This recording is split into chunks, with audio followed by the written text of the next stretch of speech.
पहली मुलाकात। कार रुक गई और गीती ने एक लंबी सांस ली। घर आ गया था। उसकी उंगलियां अपने सूटकेस के हैंडल के चारों ओर कस गईं। उसके हाथ उत्साह से कांप रहे थे। बरामदे से निकलती गर्म रोशनी के बावजूद घर की अपनी एक जिंदगी लग रही थी, जिसका वह अभी तक हिस्सा नहीं थी। जब वह कार से बाहर निकली तो गीती गेरुए रंग के गमलों से सजी आंगन की सीढ़ियां चढ़ी। उसने ऊंची लकड़ी के दरवाजे को देखा। वह अपने दिल की धड़कन तेज होते महसूस कर सकती थी। अपने दादाजी के घर में जाने की घबराहट अचानक और असली हो गई थी। किसी ऐसे व्यक्ति के साथ रहने का ख्याल जिसे वे मुश्किल से जानती थी, रोमांचक और डरावना दोनों एक साथ लग रहा था। दरवाजा खुला और एक नर्म आवाज ने शांति को तोड़ा। गीती। उसने ऊपर देखा तो एक औरत दरवाजे के पास खड़ी थी। वह लंबी थी लेकिन थोड़ी झुकी हुई थी, जैसे बड़े लोग कभी कभी हो जाते हैं। उसने नीले बॉर्डर वाली सफेद साड़ी पहनी हुई थी और उसकी झुर्रियों वाला चेहरा दयालु सा लग रहा था। उसके सफेद बाल एक साफ सुथरे जूड़े में बंधे थे और उनकी आंखें नर्म और शांत थी। वह गीती को देखकर गर्मजोशी से मुस्कुराई। उसकी मौजूदगी में कुछ ऐसा था जिसने तुरंत गीती को कुछ अच्छा सा महसूस कराया, जैसे वे पहले से जानी पहचानी चीज थी जो उसे लंबे समय के बाद मिली थी। मैं बिमला बुआ हूँ, उन्होंने कहा। मैं तुम्हारे पापा की बुआ हूँ, तुम्हारे दादाजी की बहन। तुम चाहो तो मुझे छोटी दादी बुला सकती हो। अरे, तुम अपनी यात्रा से थक गई होगी, अंदर आओ। गीती एक पल के लिए हिचकिचाई, फिर दहलीज पार की। घर गर्म और स्वागत करने वाला महसूस हुआ। बाहर से जितना बड़ा और डरावना दिखता था, उससे बहुत अलग। फर्श साफ करने वाली डिसइंफेक्टेंट, पुरानी किताबों और कुछ फूलों की खुशबू से हवा में भरा हुआ था। बिमला उसे एक चौड़े हॉलवे में से ले गई। सफेद और हरी लाइनों वाले पैटर्न वाला ठंडा सीमेंट का फर्श। वे खाली यूनिफॉर्म पहने पुरुषों की तस्वीरों से गुजरे। गीती की आंखें बड़ी हो गईं जब उसने तस्वीरों को गिना। कम से कम 20 गंभीर दिखने वाले मूंछों वाले आदमी उसे घूर रहे थे। यह सोच रही थी कि क्या ये पेंसिल से कुछ इस्तेमाल से उन सबको मुस्कुराना सिखा सकती है। इस सोच ने उसे एक हंसी दबाने पर मजबूर कर दिया। उन्हें घूरे बिना नहीं रह सकी। सोच रही थी कि इनमें से कितने चेहरे उन रिश्तेदारों के थे जिनसे वे कभी नहीं मिली थी। क्या ये सब हमारे परिवार के हैं? नहीं, सब नहीं। ये देखो। बिमला ने एक आदमी की ओर इशारा किया जो सामने पूरे ग्रुप के बीच में बैठा था, जबकि उनमें से ज्यादातर पीछे खड़े थे। वे तुम्हारे दादाजी हैं। वे यूनिट के हेड थे। यूनिट क्या होती है?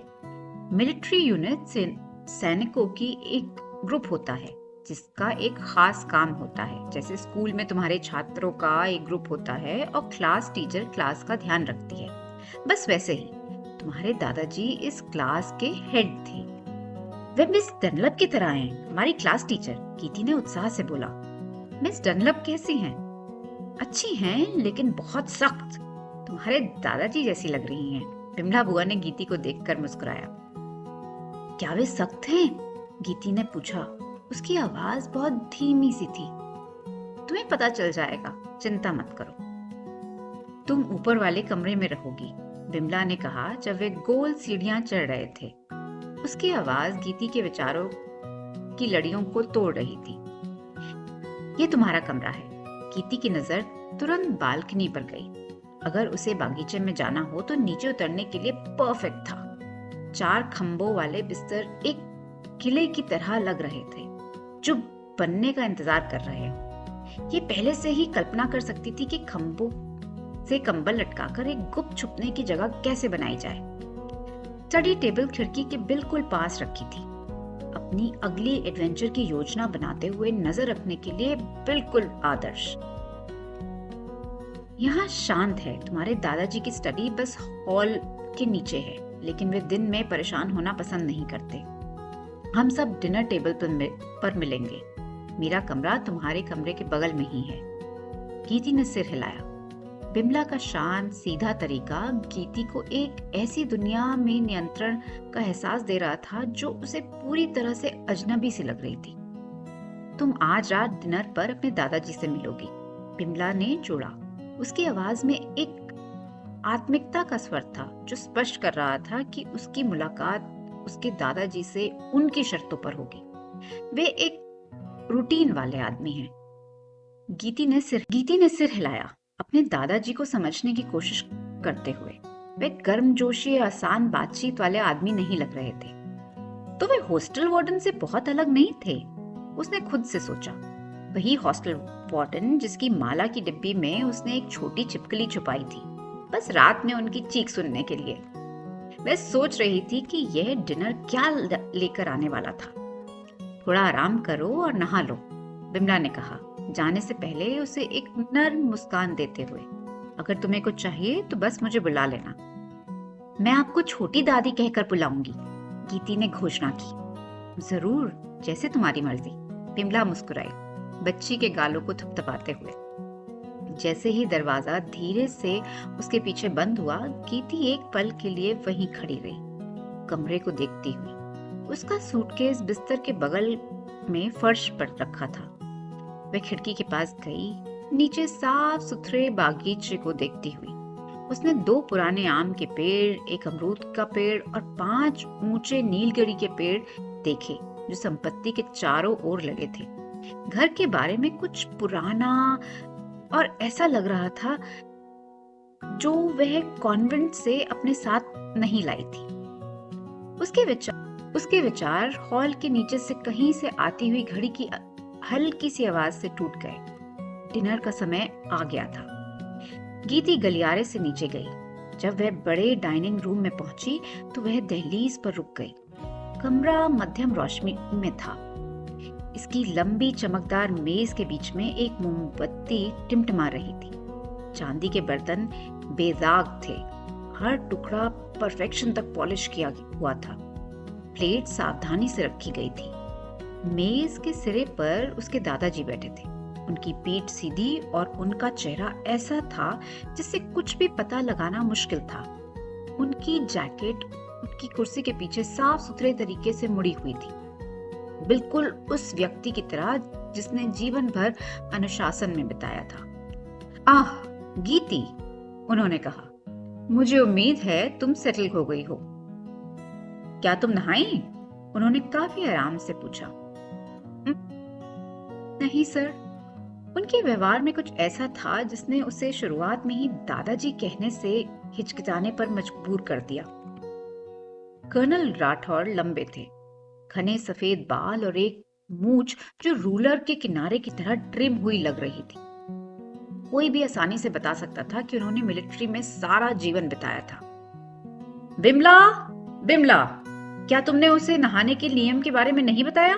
उन्होंने काफी कड़वाहट से बिमला से पूछा जब वह कमरे में चली आई। मैंने बताया था। तुम्हें उसे बता देना चाहिए कि वह बिना नहाए डिनर नहीं कर सकती। इस घर के नियम हैं और उन्हें फॉलो करने की जरूरत है। चलो, बिमला ने गीति को देखा जब वे भ्रमित देख रही थी। ये हॉस्टल से कहीं ज्यादा सख्त था। गीति बिमला का पीछा करती हुई डाइनिंग रूम से बाहर चली। उसका पेट भूख से गड़गड़ा रहा था। उसके दादाजी की आवाज उसके दिमाग में गूंज रही थी। एकदम सख्त नियम। उसे मुश्किल से इस बात को समझने का समय मिला था कि इस घर के नियम हैं। ये कॉन्वेंट के नियमों की तरह नहीं थे जिन्हें तोड़ने में वे वाकई अच्छी हो गई थी। वे अलग महसूस हो रहे थे, जैसे वे किसी ऐसे व्यक्ति के यहाँ आई हो जो वास्तव में ध्यान देता हो। हॉस्टल में वे चीनी चुरा सकती थी, रबर के सांप छुपा सकती थी और फाउंटेन पेन में पानी भी भर सकती थी। यहाँ वे नहाना भी भूल नहीं सकती थी। एक ऐसे घर में कौन सी शरारत संभव थी जहां आप धोए बिना खा भी नहीं सकते? क्या वे उसका घर हो सकता था? जाओ नहा लो गीति, ज्यादा समय नहीं लगाना। तुम्हारे दादाजी इंतजार करना पसंद नहीं करते, बिमला ने कहा। गीति एक पल के लिए हिचकिचाई, बिमला के शांत चेहरे को देखती हुई। यहाँ के नियम इतने साफ थे, इतने सख्त। उसने एक लंबी सांस ली। ये उसकी सोच से ज्यादा मुश्किल होने वाला था। उसका दिमाग अपने दादाजी के बारे में सवालों से भरा था। वे वास्तव में किस तरह के आदमी थे, उनकी उम्मीदें क्या थी, और क्या वे कभी वहां वास्तव में फिट हो पाएगी? बिमला ने उसे एक नजर देखा। उसकी आंखों में एक नरमी टिमटिमाई जो घर की सख्ती से बिल्कुल अलग थी। तुम्हारे दादाजी एक अखरोट की तरह हैं, बाहर से सख्त लेकिन अंदर से नर्म। तुम समय के साथ देखोगी, उन्होंने धीरे से कहा, बस इतनी जोर से कि गीती सुन सके। चिंता मत करो। गीती बिमला के नर्म आवाज सुनकर मुस्कुराई। बिमला के शब्द जितने सरल थे, एक तरह का आश्वासन दे रहे थे, जिसने गीती को मुस्कुराने और उसके गले लगाने पर मजबूर कर दिया। शायद, बस शायद ये जगह इतनी कठोर नहीं होगी। जल्दी से नहाने के बाद गीती अपने कमरे में लौटी, एक सरल सूती ड्रेस पहनने के लिए जो बिमला ने उसके लिए निकाली थी। जब वह कपड़े बदल रही थी तो गीती ने आईने में खुद को देखा। वह वैसे ही दिख रही थी, लेकिन कुछ अलग महसूस हो रहा था। कॉन्वेंट में वह गीती शरारती थी जो सबको हंसाती थी। यहाँ उसे लग रहा था जैसे वह एक किरदार निभा रही हो, एक अच्छी पोती का किरदार। लेकिन वह कब तक ये दिखावा कर सकती थी? वह पहले से ही ललिता को मिस कर रही थी। गीती उसे हंसते हुए सोच पा रही थी। तुम्हारे दादाजी मिस डनलप से भी ज्यादा सख्त हैं, वह कह रही थी। अगर वे यहाँ होती तो वे साथ में ये प्लान बना सकते थे कि उन्हें कैसे मुस्कुराना सिखाया जाए। दीवार पर घड़ी लगातार टिक टिक कर रही थी, उसे याद दिलाती हुई कि समय बीत रहा था। एक बार फिर की रोशनी वाले कमरे में वापस चली। उसके पैर जूतों के बावजूद थोड़े ठंडे थे।